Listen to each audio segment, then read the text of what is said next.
Ok, de acuerdo, entonces ahí continuamos.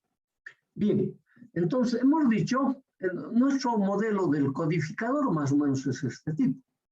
Es como formar una matriz, pero en este caso, momentáneamente para entenderlo, estamos mencionando que formamos una matriz de cables horizontales y verticales. Y dependiendo quiénes se interconectan, me van a generar un determinado código. Y para todos, una tecla presionada es un 1 lógico. Es lo que me está introduciendo. Ya hemos dicho que para reducirnos, nos vamos a preparar primero este codificador de números decimales a el código binario natural correspondiente. Ese sistema estaría formado de la siguiente forma. Ok, veamos. Entonces, habíamos dicho que lo primero que tenemos que hacer es definir nuestra tabla de verdad. En la definición de nuestra tabla de verdad, si miramos, vamos a tener 10 entradas de información. Cada entrada de información representa el símbolo de nuestro sistema de numeración, en mi caso el decimal, 10 símbolos. ¿No ven? Y para 10 símbolos, es obvio, vamos a requerir 4 bits de salida. Un código representado por 4 bits. Lo primero que hacemos es definir, esta es mi tabla de verdad, tengo las variables de entrada, ¿no ve? Tecla 0, tecla 1, tecla 2, hasta la tecla 9. Y tengo aquí mis variables de salida. Entonces, en el momento que tú decides hacer un codificador, lo primero que tienes que decir, ¿en qué código voy a mostrar? Por ejemplo, en nuestro caso ha sido, voy a mostrar en el código binario natural. Y si tú miras estas salidas, están precisamente el código binario natural, las combinaciones desde el 0 hasta el 9. Y al lado hemos puesto su equivalente. ¿No ven? Estas son las salidas. A las entradas, como una tecla va a ser presionada, entonces cada vez que se presione, por ejemplo, la tecla 0, me va a introducir el 1, la tecla 1, un 1. ¿Qué quiere decir? Que el resto de las teclas están sin presionar, están entregando una información 0. ¿No? Por ejemplo, cuando presione el 1, el resto está 0, todo está en 0. Entonces me dice, la diagonal principal de mi tabla de verdad debe tener un 1 lógico y el resto de las posiciones de esa tabla de verdad tienen que estar un 0. Entonces el valor de la diagonal principal de mi tabla de verdad me define si vamos a introducir la información mediante un 1 o puedes tener en tu diagonal principal lleno de ceros. Entonces voy a utilizar un 0. Eso quiere decir que el resto de las casillas, en el segundo caso, tienen que estar plagados de unos. ¿No ven? Entonces nos define la forma como vamos a introducir la información en esta diagonal principal. En cambio, la salida me está escribiendo el equivalente de la tecla presionada en combinación binaria.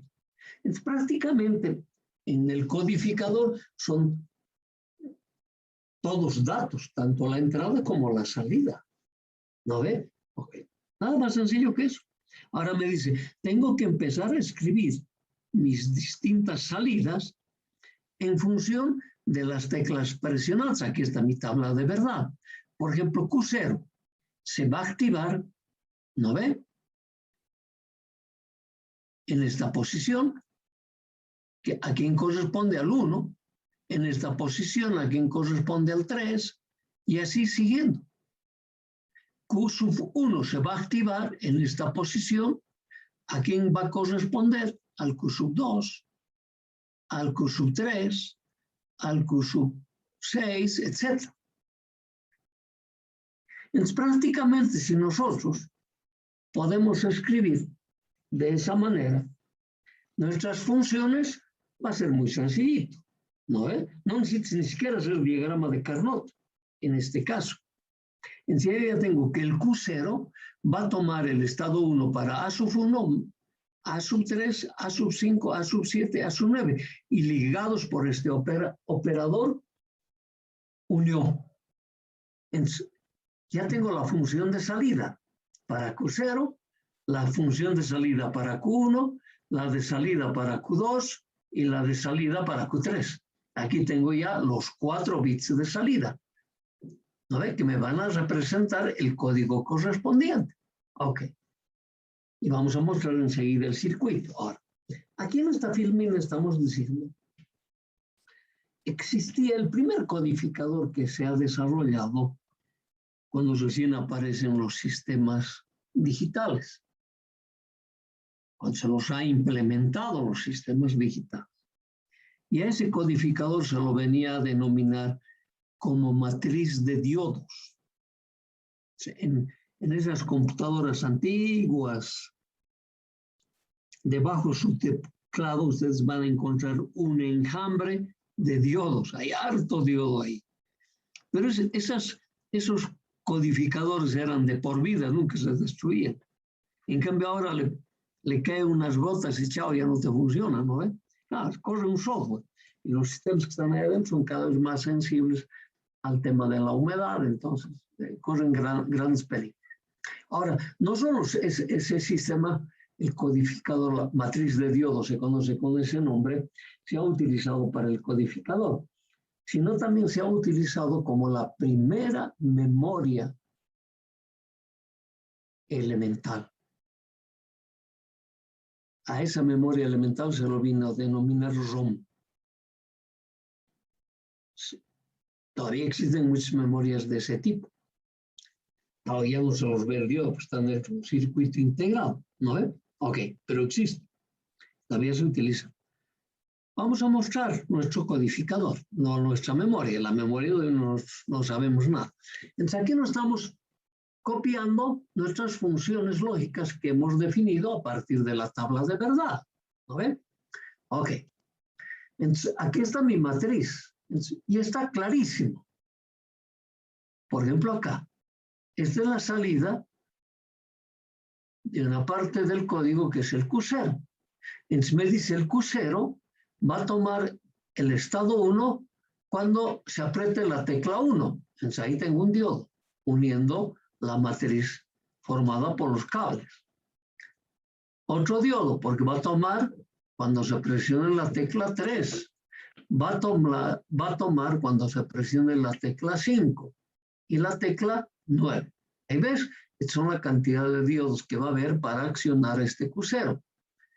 Algo parecido para Q sub 1. Para este Q sub 1 son estas 4 teclas, y dice son estas 4. Entonces, ¿qué son? A2, A3, el A6 y el A7. Para el Q2 son el A4, A5, A6, A7. Y para el Q3 son el A8 y el A9. Veamos, por ejemplo, por decir esta tecla 6. Tú presionas, seguramente encima de esta tecla está marcado el número 6. Tú presionas esa tecla, cuando lo presionas se cierra este circuito. Y está habilitando este 1 lógico aplicado a la tecla 6 y le está poniendo un 1 lógico en el ánodo de este diodo. Este diodo queda polarizado en directo. Esos mismos 6 voltios le está poniendo en el ánodo de este diodo, queda polarizado en forma directa. Entonces me dice, hay continuidad eléctrica entre esas dos líneas. En cambio, no tengo ninguna continuidad eléctrica entre estas dos líneas y estas otras dos. Estas dos pertenecen al Q0 y esta pertenece al Q3. Solamente voy a tener un 1 lógico en Q1 y en Q2. Entonces, ¿qué combinación va a ser? 0, 1, 1, 0. Y esa es la combinación del 6. Acabamos de generar el código. Nada más sencillo que eso. Pero usted me ha dicho que esto es histórico y si no consigo esto, no lo hace con operadores lógicos. Y para hacerlo con operadores lógicos, tú vas a utilizar seguramente AND, OR y NOR, o NOR y NAND. Ya puedes ver qué es lo que vas a utilizar.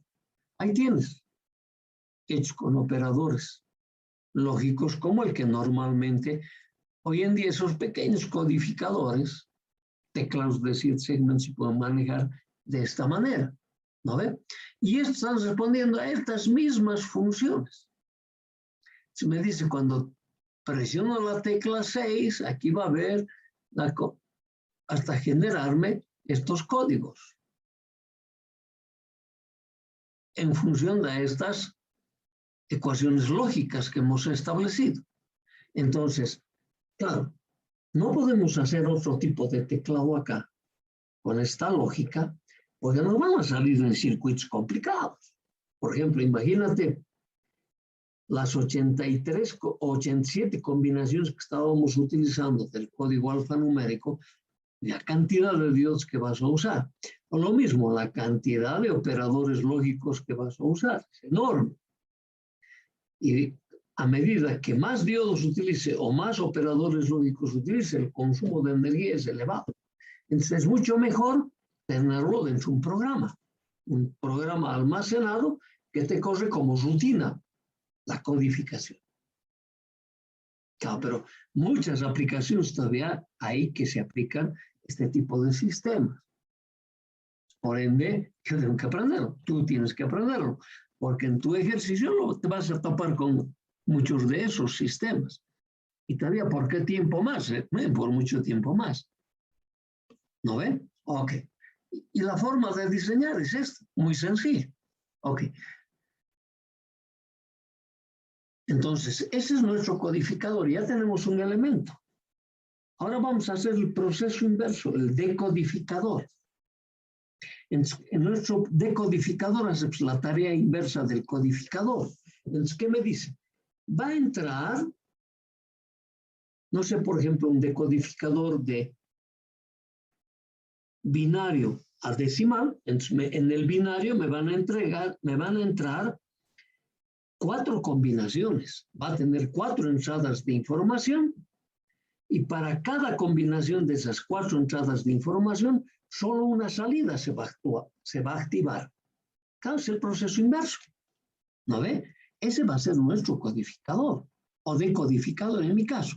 Entonces decimos, mira, este va a ser mi código de entrada, código dato de mi problema, porque no sabemos en qué código estamos manejando este sistema.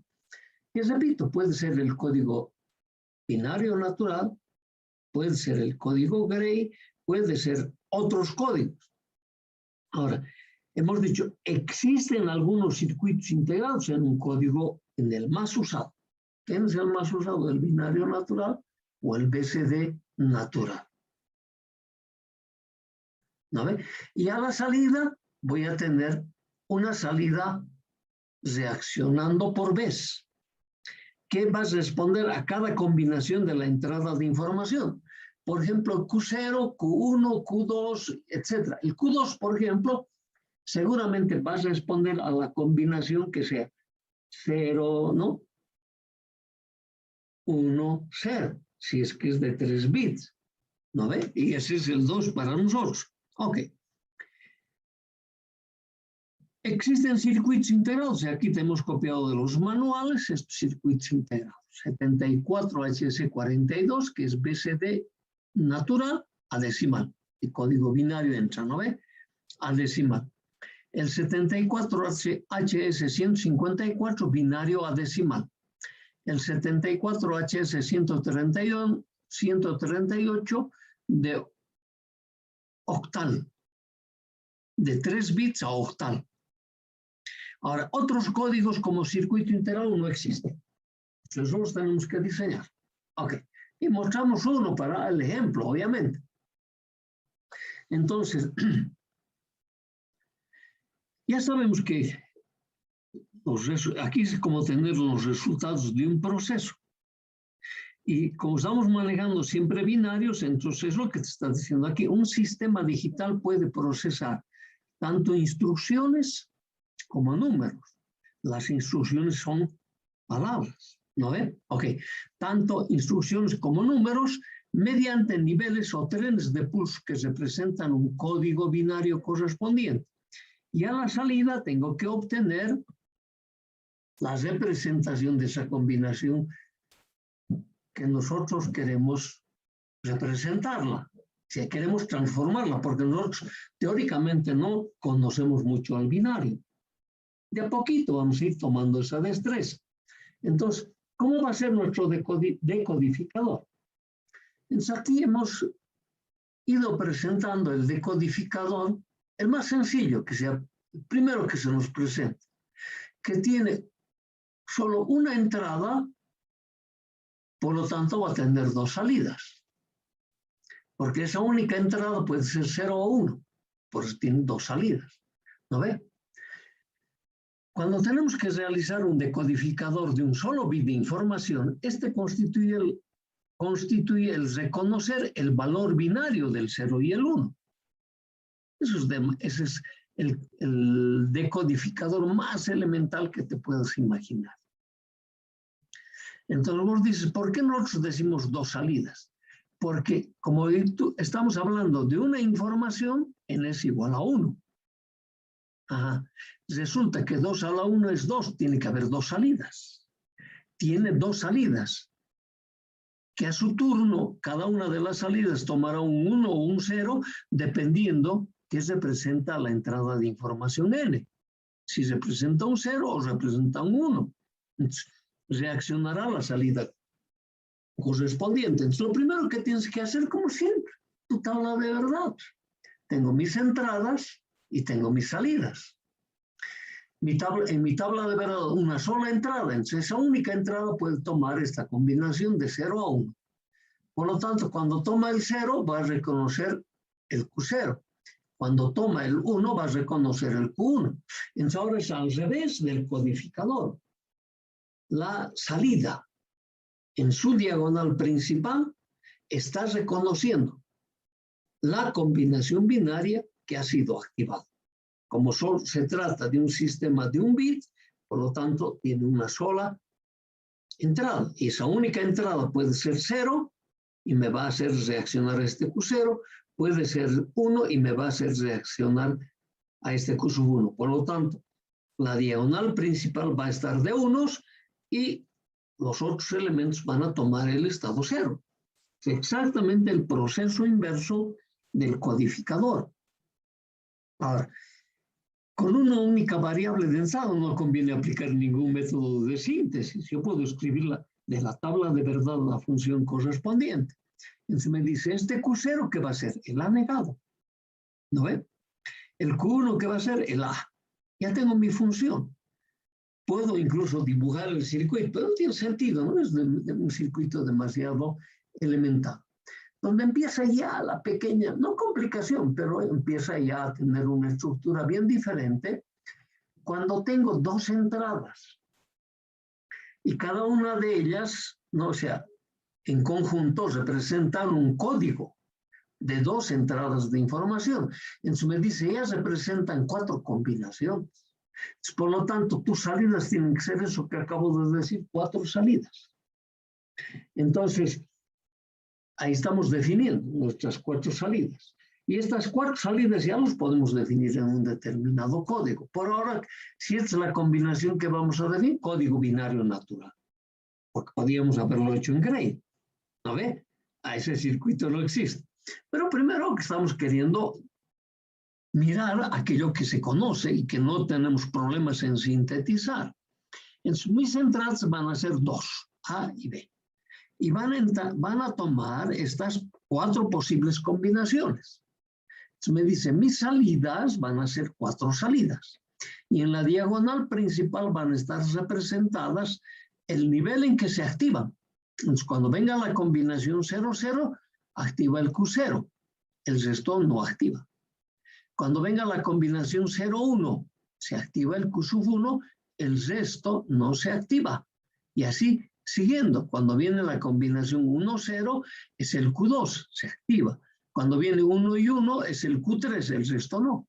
Entonces, la diagonal principal me está definiendo. Ahora, puede ser la diagonal principal en 0 y el resto puros 1, que también existe. Ok, eso es simplemente un cambio del operador que se utiliza.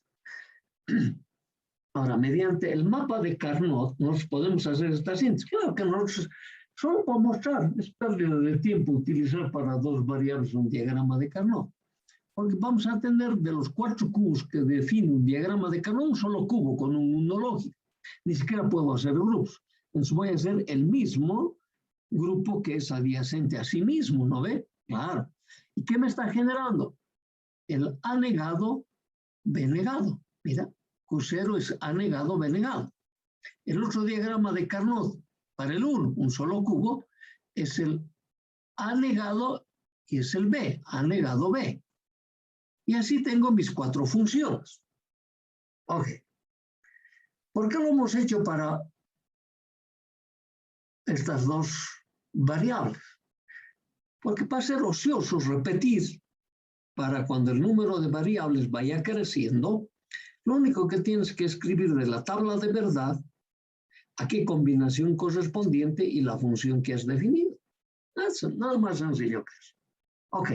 Usted dice ahora, esto sí ya lo podemos presentar con operadores AND, OR, que son los más básicos, ¿no ve?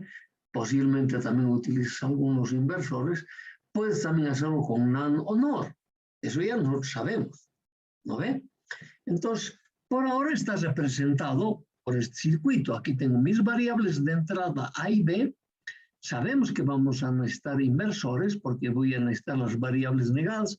Aquí en las funciones hemos obtenido eso. Voy a tener unos negadores y luego tengo, ¿no ve? Por ejemplo, para Q0 este AND, para Q1 este AND, para Q2 este AND y así sucesivamente. Por ejemplo, vamos a suponer por un instante que aquí yo tengo 0 y aquí tengo un 1.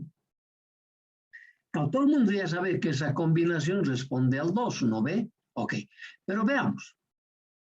Primero, si aquí tengo un 1 y aquí tengo un 0, por este inversor aquí tengo un 0. Aquí tengo un 0, por este inversor tengo un 1. 1 intersección 0, esto me dice 0. ¿No? O al revés, 0 intersección 1, esto me dice 0. Lo mismo hago para este. Este tiene un 1, ¿no ve? Pero este es un 0 en esa combinación. Por lo tanto, este es un 0. En esta combinación, este era un 0, este era un 1. Aquí tengo un 1, aquí tengo un 1. 1 intersección 1 es 1. Este es un 0, porque te fijas, este es 0 y este es 1. Entonces, este es un 0. Me dice, solo hay un elemento que ha reaccionado, el Q2. Claro, se ha reconocido que ese Q2 está para esa combinación precisamente. Lo que es sencillito, ¿no ve? Sencillito, su representación, todo. Ok, y empezamos a crecer. De ahí pues, tengo un decodificador que se llama de binario a octal. Entonces, en el binario, ¿qué estaría haciendo? Estaría utilizando 3 bits de información. Y las salidas van a representar los símbolos del octal, pero podrían ser también del hexadecimal, como podrían ser también del decimal, ¿no ve? Porque yo tengo símbolos parecidos a aquellos. Pero nosotros hemos sido consecuentes con el sistema de numeraciones. Hemos mencionado al octal por ahora. Entonces me dice, tengo que definir su tabla de verdad. Y ahí está su tabla de verdad. ¿No ve? Mis variables de entrada, aquí está el código binario natural, están las 8 posibles combinaciones, y aquí están mis salidas. En la diagonal principal están llenos de 1 y el resto están plagados de ceros. Entonces, en vez de estar haciendo, para este caso, 8 diagramas de Carnot, yo saco directamente la función de Q0, va a ser A negado, interceptado, B negado, interceptado, C negado. Para de contar y puedo escribir estas 8 funciones. Tengo las 8 funciones. Si ya no necesito hacer mi diagrama de Carnot, sino directamente de aquí me está definiendo las funciones lógicas.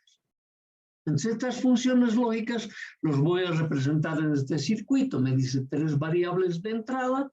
Vas a requerir inversores porque según ves en tu función, hay variables negadas. Y luego vas a requerir estos 8 operadores lógicos del tipo AND y me van a entregar estas 8 salidas. Y si tú verificas como lo hicimos antes, le pones aquí una determinada combinación y solamente vas a reaccionar aquella salida que corresponda a esa combinación. Claro, empezamos a mirar, oye, el circuito va creciendo, ¿no? Sí, claro. De este tipo de circuitos, tienen 6 de estos inversores por circuito integral. Vas a utilizar uno utilizando solo 3 y los otros 3 van a quedar ociosos. De estos vienen 3 por circuito integral. Va 1, va 2 y va a quedar uno libre. Entonces ya puedes ir determinando tú con cuántos circuitos integrales vas a hacer esto. Pero si existe, como hemos mencionado, como te hemos mostrado con los números marcados en nuestros decodificadores, ¿no ves? Hay unos circuitos integrados. Entonces el fabricante lo que ha hecho es esto, ha agarrado esta función y lo ha integrado. Y te lo presenta como un solo chip, ¿no ves? Que va a tener 3 entradas de información, 8 salidas, un pin para elemento de referencia y un pin para polarizar. Te lo va a vender como ese circuito integral. Ok. Entonces, vamos creciendo de BCD a decimal. Así, pero con el BCD, que es 4 entradas de información, con 4 entradas de información, yo puedo generar 16 combinaciones. De esas 16 combinaciones voy a tomar solo 10. Entonces, aquí empieza a aplicar aquello que habíamos mencionado a un principio. ¿Cuál? Que aquí va a haber combinaciones, ¿no ve? Que yo no voy a utilizar, entonces puedo hacerlo con funciones incompletamente definidas o con funciones completamente definidas. ¿Cómo se llama eso? Decodificador de precisión o de no precisión. Obviamente, para tan pocas combinaciones tenemos que hacerlo de precisión. Pero es que las de no precisión tienen su aplicación también.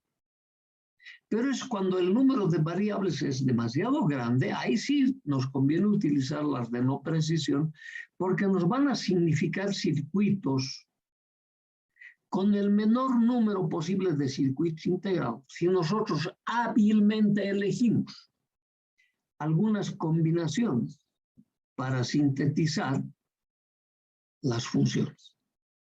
Ok, eso vamos a mostrar con calmita, ¿no ve? Pero solo por el hecho de practicar por ahora, porque ¿cómo no me vas a decir que te vas a equivocar en 10 combinaciones? Cuando utilizamos de no precisiones como eso, como cometer errores, te lo voy a mostrar. Entonces, lo primero que hacemos en nuestro sistema es definir nuestra tabla de verdades. Entonces, aquí yo tengo mi combinación, mis 4 variables de entrada, y aquí tengo mis 16 combinaciones que se pueden generar. ¿No ve? De esas 16, en función del código dato del problema que me dice, oye, vamos a utilizar solo el BCD natural. ¿No ve? Entonces me dice las 10 primeras combinaciones. Las otras los generas, pero no los voy a usar. Entonces lo que hemos hecho, los hemos separado. ¿No ve? Los que voy a utilizar y aquellos que no. Pero esos que no pueden, o sea, cuando hago decodificador de precisión, todas esas combinaciones tienen que tomar el valor 0. Y cuando hago de no precisión, todas estas combinaciones van a tomar el valor de phi, booleano, para poder reducir el circuito resultante cuando tenga que reconocer el Q0, el Q1, Q2 y así sucesivamente, que enseguida lo mostramos. Ok, veamos. Entonces, como estas combinaciones que no uso están tomando el valor 0, solo estoy definiendo ya mi tabla, mi salida en función de estos 4 variables de entrada para reconocer el 0, el 1, estas 4 variables de entrada, el 2, estas 4 variables de entrada. Entonces, me dice, he escrito mis funciones. Y aquí mis 10 funciones siempre van a tener 4 variables de entrada. ¿No? Ok, entonces esas funciones con las 4 variables de entrada, yo adopto un posible operador y digo, lo voy a representar con este circuito. Entonces tengo los inversores y tengo los ANDs. que me reconocen cada una de las combinaciones. Si lo hiciéramos con circuitos integrados discretos, dijéramos, necesitamos un inversor. De esos 4 voy a utilizar, 2 van a quedar libres. Y de estos vienen 2 por circuito integrado. 1, 2, 3, 4, 5. En 5 circuitos integrados más 6 circuitos integrados para hacer esto. Pero el fabricante te lo puede vender en un solo circuito integrado, con una cantidad de pins de entrada y salida los necesarios, más o menos en un sistema de 16 pines. ¿Ah? Circuito bien pequeño. Si tú lo haces discretamente, lo vas a hacer con esa cantidad de circuitos integrados.